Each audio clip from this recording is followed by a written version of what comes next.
1100 सदियां बीत गई हैं, जितना हक इस्लाम को इस भारत की सरजमीन पर है उतना ही हक है जितना हमारे हिंदू भाइयों को है।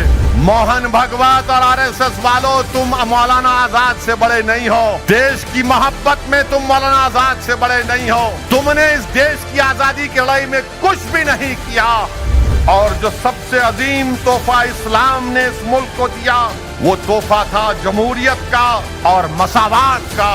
बताओ, टीवी के स्टूडियो में आरएसएस का नकाब पहनकर आरएसएस की तर्जुमानी करने वाले एंकर बोलो, इस तकरीर पर तुम क्या बोलोगे?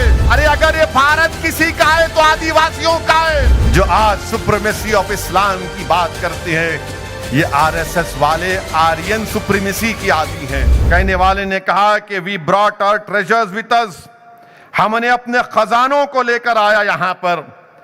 भारत में भी कई खजाने थे, लाकीमत खजाने थे, हमने अपनी दौलत उसको दी। इस मुल्क ने हमारे लिए अपने बंद दरवाजे खोल दिए और हमने उसको सब कुछ दिया। और जो सबसे अजीम तोहफा इस्लाम ने इस मुल्क को दिया वो तोहफा था जमहूरियत का और मसावात का। पूरे 11 सदियां गुजर चुकी हैं।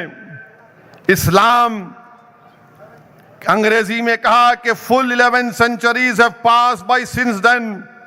Islam has now a great claim on the soil of India as Hinduism has.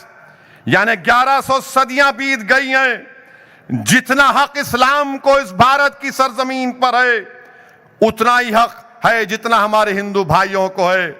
Mohan Bhagwat, ये किसने कहा था? क्या ये इस्लाम की बालादस्ती का दर्स था जो कह रहा था कि 1100 साल से हमारे कारवान यहां पर आए, हमने अपने खजाने भारत को दिए, भारत में भी खजाने थे। जिस तरह गंगा और यमुना निकलकर संगम बनता है, किसने कहा ये बातें? मोहन भागवत। ये बातें तकरीर थी मौलाना अबुल कलाम आजाद की। मौलाना अबुल कलाम आजाद रामगढ़ में तकरीर दिए थे। बताओ आरएसएस वालों, तुम इस तकरीर पर क्या बोलोगे? ये वो मौलाना अबुल कलाम आजाद है जिसने इस मुल्क के लिए 100 मरतबा जेल को गए, मसाइब और मुश्किलात को उठाया, उनकी दौलत को छीन लिया गया, और जब मुल्क आजाद हुआ तो मौलाना आजाद को इस भारत का सबसे पहले तालीम का, एजुकेशन का मिनिस्टर बनाया गया। मोहन भागवत और आरएसएस वालों, तुम मौलाना आजाद से बड़े नहीं हो। देश की मोहब्बत में तुम मौलाना आजाद से बड़े नहीं हो। तुमने इस देश की आजादी की लड़ाई में कुछ भी नहीं किया।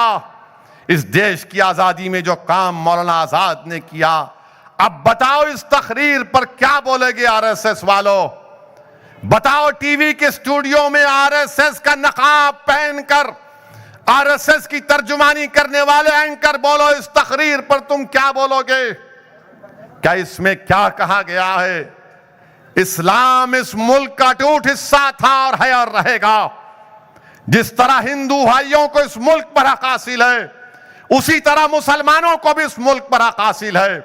जिस तरह दलितों को इस मुल्क पर हक हासिल है, जिस तरह से हमारे आदिवासियों को, अरे अगर ये भारत किसी का है तो आदिवासियों का है। कौन आए थे यहां पर?